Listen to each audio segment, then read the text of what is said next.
মায়া ও বিশ্বরূপ দর্শন ভগবদ্গীতায় মানব চেতনার গভীরতম স্তরকে স্পর্শ করে। মায়া এখানে সেই শক্তি যা মানুষকে সত্যের আড়ালে আবদ্ধ রাখে, আনন্দে, দুঃখে, মোহে, অহংকারে বেঁধে ফেলে এবং আমাদের প্রকৃত আত্মস্বরূপকে দেখতে দেয় না। শ্রীকৃষ্ণ অর্জুনকে বোঝান যে এই মায়ার পর্দা ভেদ করলেই বিশ্বরূপ প্রকট হয়, এক এমন রূপ যেখানে সমগ্র সৃষ্টি, ধ্বংস, গতি, স্থিতি, আলো ও অন্ধকার একসাথে প্রকাশিত। বিশ্বরূপ দর্শনের মুহূর্তে অর্জুন বুঝতে পারেন যে প্রতিটি জীব, প্রতিটি কর্ম, প্রতিটি মুহূর্ত ঈশ্বরীয় শক্তিরই প্রকাশ।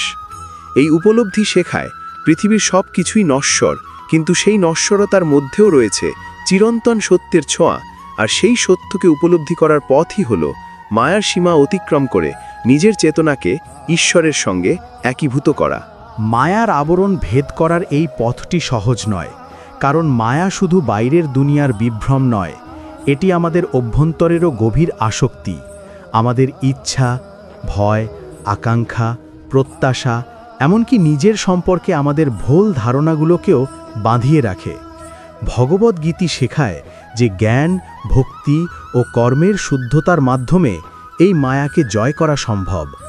যখন মন স্থির হয়, কর্ম নিঃস্বার্থ হয় আর হৃদয় ঈশ্বরময় হয়ে ওঠে, তখন ধীরে ধীরে বিশ্বরূপের উপলব্ধি স্পষ্ট হতে থাকে। এই দর্শন কোনো অলৌকিক ঘটনা নয়, এটি এক গভীর অভিজ্ঞতা যা মানুষকে তার সীমাবদ্ধ সত্তা থেকে মুক্ত করে অসীম শক্তির বোধে পরিণত করে। এই উপলব্ধি অর্জুনকে যেমন শক্তি ও স্পষ্টতা দিয়েছিল, তেমনি আজও আমাদের শেখায় যে জীবনকে শুধু চোখে দেখা রূপে নয়, বরং চেতনার বিস্তৃত দর্পণে দেখলে সব কিছুই এক ঐশ্বরিক পরিকল্পনার অংশ বলে মনে হয়। আর সেই উপলব্ধি মানুষকে ভয়, সংশয় ও দুঃখের বন্ধন থেকে মুক্ত করে সত্য পথের দিকে এগিয়ে দেয়। যখন বিশ্বরূপের অনুভূতি হৃদয়ে জেগে ওঠে, তখন মানুষ বুঝতে পারে যে জীবনের প্রতিটি ঘটনা, সুখ হোক বা দুঃখ, আসলে একটি বৃহত্তর সত্যের প্রকাশ। এই উপলব্ধি তাকে এক নতুন দৃষ্টিভঙ্গি দেয়, যেখানে কোনো শত্রু নেই, কোনো ভয় নেই, কোনো দ্বন্দ্ব নেই, আছে শুধু একটাই সত্তা যা সমস্ত কিছুর মধ্যে বিরাজমান। ভগবদ্গীতায় শ্রীকৃষ্ণ অর্জুনকে দেখান যে বিশ্বরূপ শুধু বাহ্যিক জ্যোতির্ময় রূপ নয়, বরং তা সময়ের, শক্তির, সৃষ্টি ও বিনাশের সার্বিক প্রকাশ, যা জীবনের চক্রকে নির্দেশ করে। মানুষ যতক্ষণ মায়ার মোহে আবদ্ধ থাকে, ততক্ষণ সে এই চক্রকে বোঝে না, কিন্তু একবার চেতনা প্রসারিত হলে সে নিজেকে আলাদা সত্তা হিসেবে নয়, বরং মহাবিশ্বের সঙ্গে একাত্ম বোধ করে। এই উপলব্ধি মানুষকে অহংকারহীন, শান্ত এবং দৃঢ় করে তোলে, কারণ সে বুঝতে পারে যে সে নিজে কিছুই নয়, আবার সব কিছুরই অংশ। গীতার এই শিক্ষা আজও পথ দেখায়। সত্য দেখার শক্তি অন্তরের বিকাশেই আসে, আর অন্তর পরিষ্কার হলে মায়ার পর্দা নিজেই সরে যায়। বিশ্বরূপের দর্শনে যে গভীরতা রয়েছে, তা শুধু দর্শনের মধ্যে সীমাবদ্ধ নয়, এটি জীবনের প্রতিটি পদক্ষেপকে রূপান্তরিত করার শক্তি রাখে। যখন মানুষ উপলব্ধি করে যে সমস্ত অস্তিত্বের মূলেই রয়েছে এক অনন্ত শক্তি, তখন তার জীবনের মূল্যবোধও বদলে যায়। সে ছোট ছোট বিষয়ে রাগ করে না, অপমানকে হৃদয়ে ধারণ করে না, সাফল্যকে অহংকারে পরিণত করতে চায় না, কারণ সে জানে এগুলো সবই মায়ার খেলা। সত্যিকার শক্তি অহংকারে নয়, বরং আত্মসমর্পণে। সত্যিকারের জ্ঞান বাহ্যিক চমকে নয়, বরং অন্তরের নিস্তব্ধতায়। গীতায় বলা হয়েছে যে মানুষ নিজের ভিতরে ঈশ্বরকে উপলব্ধি করতে শেখে, তার কাছে পৃথিবীর বিভ্রম আর বন্ধন তৈরি করতে পারে না। তখন সে নিজের পথ স্পষ্ট দেখে, কর্ম করে কিন্তু কর্মে বাধা পড়ে না, ভালোবাসে কিন্তু আসক্ত হয় না, সফল হয় কিন্তু অহংকারে জড়ায় না, হারায় কিন্তু ভেঙে পড়ে না। এই অবস্থাই প্রকৃত মুক্তির স্তর, যেখানে মানুষ সত্যকে শুধু বোঝে না, সে সত্যের মধ্যে বাঁচতে শেখে। যখন একজন মানুষ মায়ার প্রকৃত স্বরূপ বুঝতে শুরু করে, তখন সে উপলব্ধি করে যে জীবনের বহু দুঃখ, বিভ্রান্তি ও সংঘর্ষ আসলে আমাদের ভুল দৃষ্টিভঙ্গি থেকেই জন্ম নেয়। আমরা যেসব জিনিসকে স্থায়ী ভেবে আঁকড়ে ধরি, সম্পদ, সম্পর্ক, স্বীকৃতি, অহং, এসবই ক্ষণস্থায়ী, এবং এগুলো হারানোর ভয়ই আমাদের অন্তর্দাহ সৃষ্টি করে। কিন্তু গীতার সত্য উপলব্ধি শেখায় যে জিনিস ক্ষণস্থায়ী তাকে হারানোর ভয় করা অযৌক্তিক। বরং জ্ঞানী মানুষ জানে যে প্রকৃত শক্তি রয়েছে নিজের চেতনাকে স্থিতিশীল রাখার মধ্যে। বিশ্বরূপ দর্শন এই চেতনাকে এমন এক উচ্চতায় নিয়ে যায় যেখানে জীবনের প্রতিটি ওঠানামা শুধুই অভিজ্ঞতার তরঙ্গ মনে হয়। সেখানে আর কোনো আমার বা তোমার নেই, আছে শুধু মহাজগতের প্রবাহ, যার অংশ হিসেবে আমরা কিছুক্ষণ খেলতে এসেছি। এই দৃষ্টিভঙ্গি মানুষকে ভয়হীন করে তোলে, কারণ সে জানে সৃষ্টি ও বিনাশ, লাভ ও ক্ষতি, সুখ ও দুঃখ সবই ঈশ্বরীয় লীলার অংশ। আর যে এই লীলাকে বুঝতে পারে সে জীবনের পথে আর কখনো একা বোধ করে না, বরং প্রতিটি মুহূর্তে ঈশ্বরের উপস্থিতি অনুভব করে। এই উপলব্ধি মানুষকে অটল শান্তি ও অন্তরের মুক্তি দেয়। বিশ্বরূপের সত্য যখন হৃদয়ে গেঁথে যায়, তখন মানুষ বুঝতে পারে যে প্রতিটি আত্মা আসলে একই চেতনার বিভিন্ন প্রকাশ, ঠিক যেমন অসংখ্য তরঙ্গ একটিই সমুদ্রের অংশ। এই উপলব্ধি জীবনের প্রতি তার আচরণ ও দৃষ্টিভঙ্গিকে সম্পূর্ণভাবে বদলে দেয়। সে আর কারো ক্ষতি করতে চায় না, কারণ সে উপলব্ধি করে অন্যকে আঘাত করা মানে নিজেরই একটি অংশকে আঘাত করা। এই চেতনায় মানুষ নির্বিকার নয়, বরং গভীরভাবে সংবেদনশীল হয়ে ওঠে, কারণ সে জানে সমগ্র সৃষ্টি এক ঈশ্বরীয় খেলায় যোগদানকারী। গীতায় এই অবস্থাকে বলা হয়েছে সমদর্শিতা, যেখানে একজন মানুষ সোনাকে, মাটিকে, শত্রুকে, বন্ধুকে একই দৃষ্টিতে দেখে। এর অর্থ বৈষম্যহীন প্রেম, নিঃস্বার্থ করুণা এবং দৃষ্টি যা মায়ার পর্দা ভেদ করে সত্যকে দেখতে পারে। এই জ্ঞান মানুষকে দৈনন্দিন জীবনের ছোটখাটো আঘাত, মনোবেদনা, প্রতিযোগিতা ও দ্বন্দ্বের উপরে তুলে আনে। সে বুঝতে শেখে যে জীবন পার হওয়ার জন্য নয়, উপলব্ধির জন্য। সংগ্রাম জেতার জন্য নয়, চিত্তকে পরিশুদ্ধ করার জন্য। আর এই পরিশুদ্ধ চিত্তই শেষ পর্যন্ত তাকে ঈশ্বরের সান্নিধ্যে পৌঁছে দেয়, যেখানে মায়া আর বাধা হয়ে দাঁড়ায় না, বরং সত্যের দরজা খুলে দেয়। মায়া ও বিশ্বরূপের উপলব্ধি মানুষকে ধীরে ধীরে এমন এক স্থিতপ্রজ্ঞ অবস্থায় পৌঁছে দেয়, যেখানে বাহ্যিক বিশ্বের উত্থান পতন তার অন্তরকে আর ডলিয়ে দিতে পারে না। সে বেদনায় ভেঙে পড়ে না, আবার আনন্দে নিজেকে হারিয়েও ফেলে না, বরং সে জীবনের প্রতিটি মুহূর্তকে সমান গভীরতা ও গ্রহণযোগ্যতার সঙ্গে গ্রহণ করে, কারণ সে জানে যা ঘটছে তা কেবল বৃহত্তর সত্যেরই পরস্পর সংযুক্ত অংশ। এই দৃষ্টিভঙ্গিতে মানুষের অন্তর থেকে অস্থিরতা দূর হয়ে যায় এবং তার মনে জন্ম নেয় এক অটল শান্তি, যা কোনো বাহ্যিক বস্তু বা সম্পর্ক দিতে পারে না।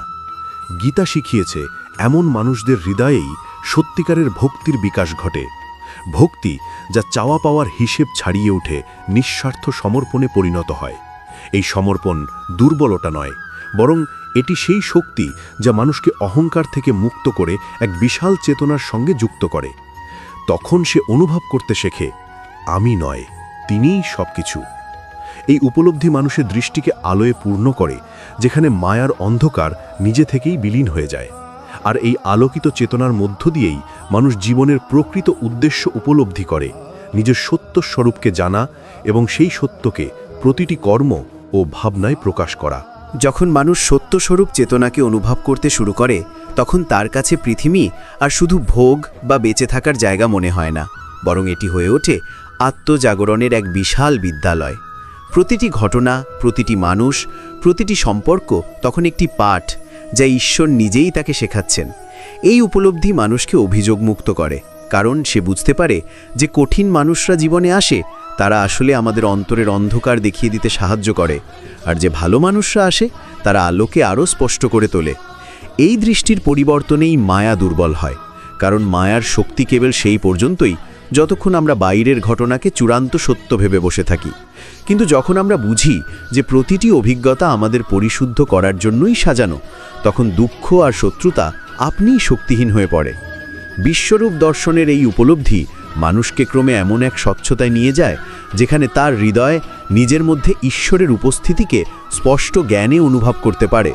তখন সে আর শুধু দর্শন পড়ে না, সে দর্শনকে জীবনে ধারণ করে।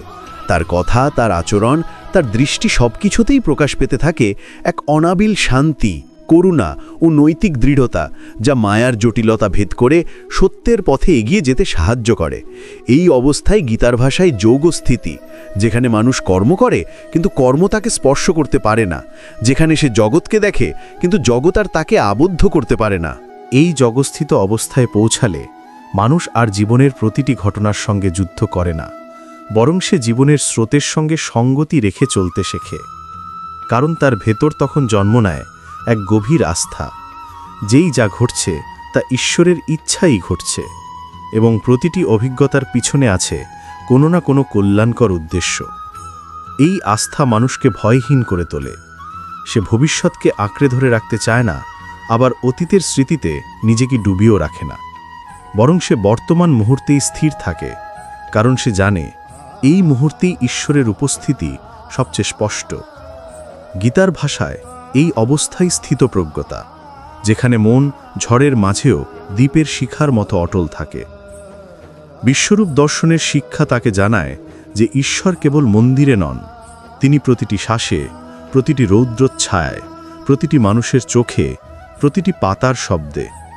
এই উপলব্ধি মানুষকে অসীম বিনয়ী করে তোলে, কারণ সে দেখে যেই শক্তিকে এতদিন সে দূরে ভেবেছিল, সেই শক্তি তাকে চিরদিন ধরে রেখেছে, রক্ষা করেছে, পথ দেখিয়েছে।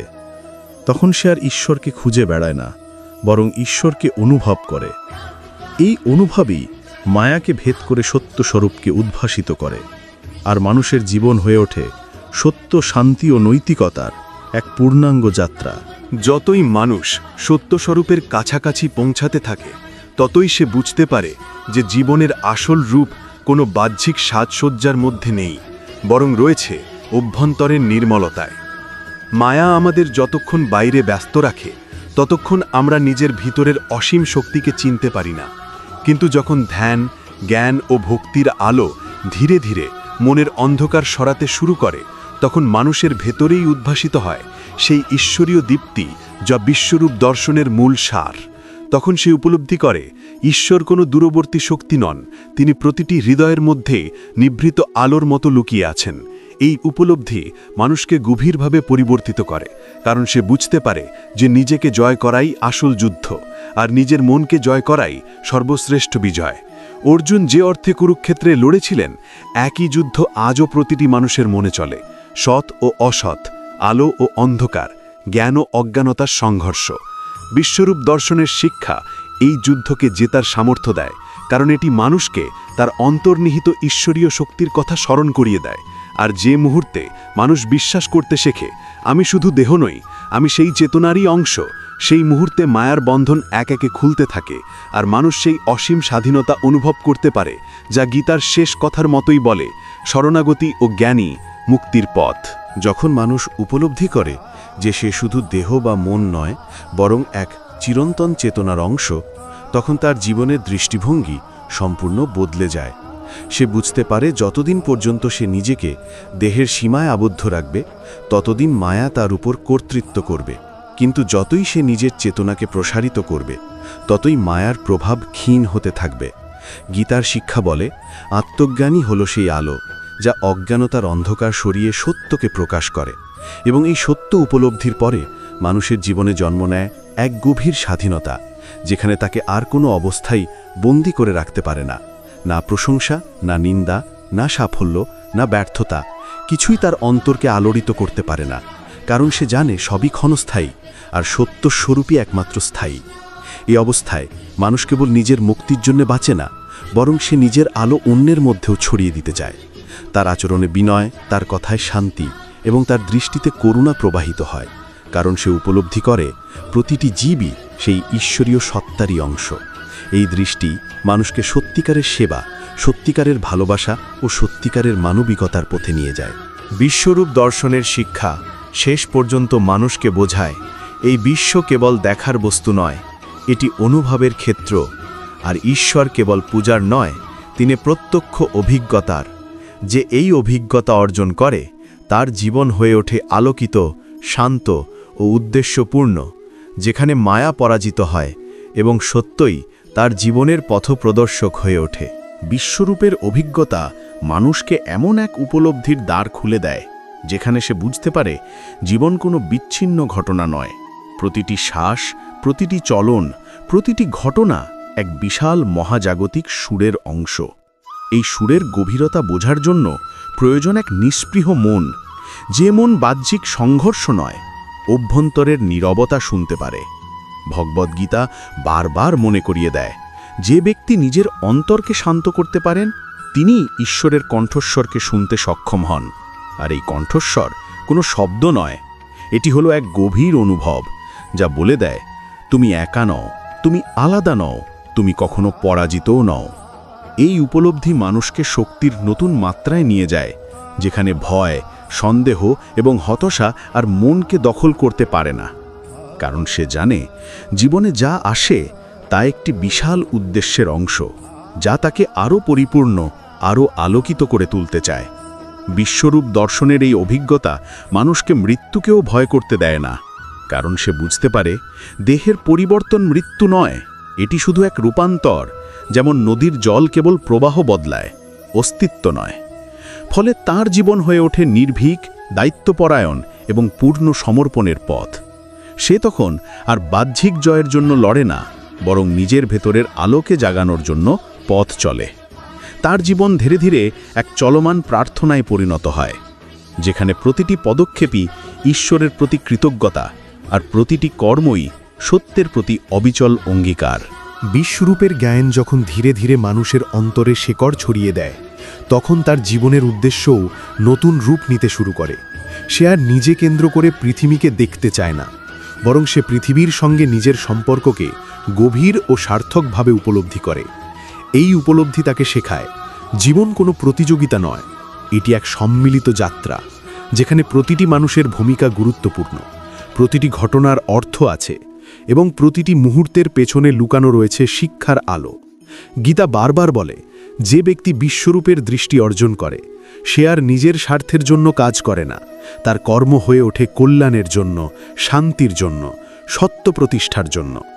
এই অবস্থায় মানুষ কাছে পিঠের সীমায় আবদ্ধ থাকে না, তার হৃদয় প্রসারিত হয়ে যায় সমস্ত জীবের দিকে। সে অন্যকে সাহায্য করে কোনো প্রত্যাশা ছাড়াই, ক্ষমা করে আত্মতুষ্টির জন্য নয়, বরং এই উপলব্ধিতে যে অন্য কেউ ঈশ্বরী পথ দেখাচ্ছেন। তার মন অশান্ত হয় না, কারণ সে জানে প্রত্যেক আত্মাই নিজের পথে চলেছে এবং প্রতিটি পথই শেষ পর্যন্ত সত্যের দিকে নিয়ে যাবে। এই বিশ্বাস তাকে বিনম্র ও সহৃদয় করে তোলে, কারণ সে দেখে সবচেয়ে দুর্বল মানুষটিও ঈশ্বরীয় চেতনারই বাহন, আর সবচেয়ে কঠিন পরিস্থিতিটাও এক মহানতর উপলব্ধির দ্বার। এই অবস্থায় দাঁড়িয়ে মানুষ বুঝতে পারে যে বিশ্বরূপ শুধু অর্জুনের দেখা কোনো অলৌকিক রূপ নয়, এটি এমন এক দৃষ্টি যা প্রত্যেক মানুষ অর্জন করতে পারে যদি সে মায়ার পর্দা সরিয়ে নিজের অন্তরকে পরিশুদ্ধ করতে পারে। তখন জীবন আর ভারী মনে হয় না, বরং হয়ে ওঠে এক অবিরাম বিস্ময়ের অভিজ্ঞতা। সে হাসে, কাঁদে, কাজ করে, প্রেম করে, সব কিছু করে, কিন্তু জানে এগুলো সবই মহাজগতের এক চিরন্তন নৃত্যের অংশ, আর সে নিজেও সেই নৃত্যের একজন চিরন্তন অংশীদার। যতই মানুষ এই বিশ্বরূপের সত্যকে নিজের জীবনে ধারণ করতে থাকে, ততই তার ভেতরে জন্ম নেয় এক অদ্ভুত শান্তি, এক এমন শান্তি যা বাইরের কোনো পরিস্থিতি ভেঙে দিতে পারে না। কারণ সে বুঝতে পারে জীবন কেবল ঘটনাস্রোতের নাম নয়, জীবন হলো এক বিশাল শক্তির প্রবাহ যা সবসময় আমাদের রক্ষা করছে, পরিচালনা করছে এবং আলোর দিকে এগিয়ে নিয়ে যাচ্ছে। এই উপলব্ধির পর মানুষ আর অভিযোগ করে না, সে ধৈর্য ধরে, গ্রহণ করতে শেখে এবং প্রতিটি অভিজ্ঞতাকে শিক্ষার আলোতে দেখতে থাকে। তার মনে আর বিভেদ জন্মায় না, কারণ সে দেখেছে যে ঈশ্বরকে সে খুঁজতে বের হয়েছিল তিনি তো আগেই তার চারপাশে ছিলেন, প্রতিটি মুহূর্তে, প্রতিটি মানুষের রূপে, প্রতিটি ঘটনার অন্তরে। বিশ্বরূপের এই উপলব্ধি মানুষকে আধ্যাত্মিকতার সেই স্তরে নিয়ে যায় যেখানে তার মন স্বয়ং ঈশ্বরের সুরে সুর মিলিয়ে চলতে শেখে। তখন সে আর নিজের প্রচেষ্টায় পথ তৈরি করে না, বরং ঈশ্বরের ইঙ্গিত অনুযায়ী পথকে দেখতে শেখে। এই অবস্থায় মানুষের কর্ম হয়ে ওঠে নিঃস্বার্থ, কথা হয়ে ওঠে মধুর এবং তার উপস্থিতি অন্যকে শান্তি দেয়, কারণ তার অন্তর থেকে আলো বেরোতে শুরু করে, যে আলো মায়ার অন্ধকারকে ভেদ করে এগিয়ে যায়। এই পর্যায়ে এসে মানুষ বুঝতে পারে বিশ্বরূপ কোনো চোখে দেখা বিকট জ্যোতির্ময় শক্তি নয়, বিশ্বরূপ হলো সেই সত্য দৃষ্টি যেখানে মানুষ প্রতিটি ঘটনার মধ্যে ঈশ্বরের হাত দেখতে পারে। তৃণপাতার দোলায়, শিশুর হাসিতে, বৃষ্টির পতনে, এমনকি কঠিন অভিজ্ঞতার মধ্যেও সে ঈশ্বরের পরিকল্পনার ইঙ্গিত খুঁজে পায়। তখন তার কাছে পৃথিবী আর ভয়ের জায়গা নয়, এটি হয়ে ওঠে এক পবিত্র লীলাক্ষেত্র। আর এই লীলার মধ্য দিয়েই মানুষ ধীরে ধীরে নিজের প্রকৃত উদ্দেশ্য উপলব্ধি করে, সত্যের আলোককে ধারণ করা, শান্তিকে প্রতিষ্ঠা করা এবং প্রেমকে ছড়িয়ে দেওয়া। এই উপলব্ধি মানুষের জীবনকে এক মহৎ যাত্রায় পরিণত করে, যেখানে প্রতিটি পদক্ষেপই ঈশ্বরের প্রতি সমর্পণ এবং প্রতিটি নিঃশ্বাসেই বিশ্বের প্রতি গভীর কৃতজ্ঞতা প্রবাহিত হতে থাকে। এই উপলব্ধির পর মানুষের অন্তর আরও স্বচ্ছ হতে থাকে। সে বুঝতে শুরু করে ঈশ্বরকে উপলব্ধি করা মানে কোনো অলৌকিক ঘটনা দেখা নয়, বরং নিজের ভেতরের অন্ধকারকে চিনে নেওয়া এবং সেই অন্ধকারের ওপর আলোর জন্ম দেওয়া। সে দেখে জীবনের প্রতিটি পরীক্ষাই তাকে একটু একটু করে শক্ত করে তুলেছে, প্রতিটি কষ্টই তাকে আরও নরম করেছে এবং প্রতিটি হারানোই তাকে আরও জাগ্রত করেছে। তখন সে আর জীবনের ঘটনার বিরোধিতা করে না। সে জানে প্রতিটি ঘটনার ভেতরে একটি লুকানো আশীর্বাদ আছে, যা কেবল ধৈর্যশীল চোখই দেখতে পায়। এই স্তরে মানুষ উপলব্ধি করে শান্তি কখনো বাইরের থেকে আসে না, শান্তি হলো নিজের সাথে নিজের মিলনের ফল। যখন তার মন আর অতীতের শোককে টেনে রাখে না, ভবিষ্যতের ভয়কে আগলে ধরে না এবং বর্তমানকে পূর্ণভাবে গ্রহণ করতে শেখে, তখন তার হৃদয় হয়ে ওঠে মন্দির, তার শ্বাসই হয়ে ওঠে প্রার্থনা, আর তার জীবনই হয়ে ওঠে এক অবিচ্ছিন্ন ধ্যান। সে বুঝতে পারে ঈশ্বর কোনো দূরের সত্তা নন, তিনি প্রতিটি অনুভূতির ভেতরের নিঃশব্দ শক্তি, প্রতিটি সিদ্ধান্তের অন্তরের সততা এবং প্রতিটি ভালোবাসার পেছনের নির্মলতা। এই পর্যায়ে আসতে আসতে মানুষ উপলব্ধি করে যা কিছু তাকে বিচ্ছিন্ন মনে হতো সবই আসলে একই সত্তার বিভিন্ন প্রকাশ। সে যাকে নিজের শত্রু মনে করেছিল সেও জীবনের কোনো না কোনো শিক্ষা এনে দিয়েছে। যাকে নিজের থেকে আলাদা ভেবেছিল সেও একই মহাশক্তির সন্তান। তখন তার হৃদয় অহংকার গলে যায়, বিচার বিভেদের দেয়াল ভেঙে পড়ে এবং সে এক গভীর সহমর্মিতায় সিক্ত হয়। তার চোখে তখন প্রতিটি মানুষই চলমান ঈশ্বররূপ, প্রতিটি জীবনই পবিত্র, প্রতিটি মুহূর্তই আশীর্বাদ। ফলে তার চলাফেরা বদলে যায়। সে আর তাড়াহুড়ো করে না, কারণ সে জানে যা হওয়ার তা ঠিক সময় হবে।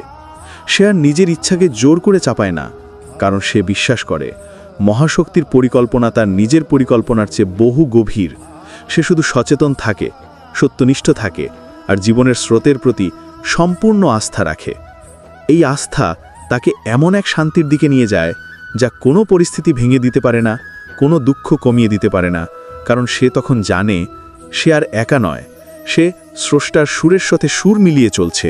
এই অবস্থায় তার মুখে অকারণ হাসি ফুটে ওঠে, হৃদয়ে অকারণ কৃতজ্ঞতা জাগে, কারণ সে বুঝে যাচ্ছে জীবন কোনো শাস্তি নয়, কোনো যুদ্ধ নয়, জীবন হলো একটি পবিত্র প্রকাশ। এখানে প্রতিটি অভিজ্ঞতা তাকে নিজের সত্যের আরও কাছে টেনে নিচ্ছে, প্রতিটি দিন তাকে আরও মুক্ত করছে, আরও জেগে উঠতে সাহায্য করছে। এভাবেই মানুষ ধীরে ধীরে উপলব্ধি করে বিশ্বরূপ দেখা মানে বাইরে বিস্ময় দেখা নয়, বরং নিজের ভেতরের অদ্বৈতকে চেনে নেওয়া। তখনই তার জীবন সত্যিকার অর্থে আলোকিত হয়ে ওঠে। শেষে এসে মানুষ উপলব্ধি করে বিশ্বরূপ দর্শন কোনো চোখের আশ্চর্য নয়, এটি হৃদয়ের জাগরণ। এটি সেই মুহূর্ত যখন মায়ার ঘোমটা সরে গিয়ে সত্যের দীপ্তি স্পষ্ট হয়। তখন মানুষ বুঝতে পারে জীবন তাকে কখনো প্রতারণা করেনি, বরং প্রতিটি মুহূর্তেই তাকে সত্যের দিকে ঠেলে দিয়েছে। কষ্ট তাকে দৃঢ় করেছে, আনন্দ তাকে কৃতজ্ঞ করেছে, আর হার তাকে বিনম্র করেছে। এভাবেই ঈশ্বর ধীরে ধীরে তাকে প্রস্তুত করেছেন, যাতে একদিন সে দেখতে পারে এই জগৎ আসলে কোনো ভয়ের জায়গা নয়, এটি এক বিশাল করুণার ক্ষেত্র, যেখানে সব কিছুই ঈশ্বরের হাতের স্পর্শে জ্বলজ্বল করছে। যখন এই সত্য তাকে পুরোপুরি ছুঁয়ে যায়, তখন তার মধ্যে আর কোনো সংঘাত থাকে না, কোনো দুঃখ স্থায়ী হয় না, কোনো ভয় টিকে থাকে না, কারণ তখন তার চেতনাই বিশ্বরূপের সঙ্গে একাত্ম হয়ে যায়। এবং এই অবস্থায় মানুষ যে শান্তি অনুভব করে, সেই শান্তি পৃথিবীর কোনো শক্তির দ্বারা নষ্ট করা যায় না। এটাই গীতার শেষ বাণী, যে নিজেকে চিনে নেয় সে ঈশ্বরকে চিনে নেয়, আর যে ঈশ্বরকে চিনে নেয় তার জীবনই হয়ে ওঠে আলোর পথ, প্রেমের পথ, মুক্তির পথ।